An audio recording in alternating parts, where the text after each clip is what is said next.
এমনি তো বোধহয় ওনার একটা চোখে বোধহয় আমার যেমন চশমাটা পাওয়ার নেই, আমার শুধু ধুলো পড়ার জন্য।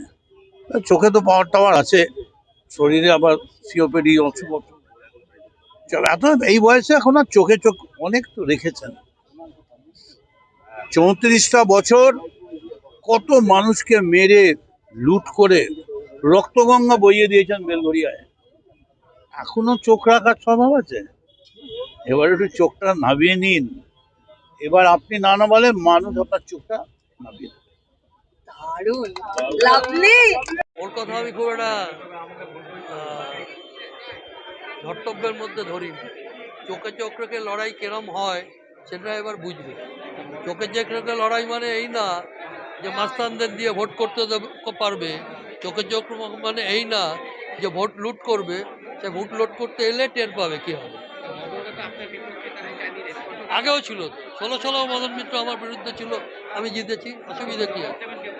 হ্যাঁ, জবাব মানুষ দেবে তো, জবাব মানুষ দেবে, এবং সে মানুষ তৈরি আছে। ও যে জায়গা বেশি ভরসা করছে সে জায়গাও জবাব দেবে। এবং তৃণমূলকে যারা ভোট দিয়েছিল, তৃণমূলের মিছিলে যারা থাকে তারাও আমাদের ভোট।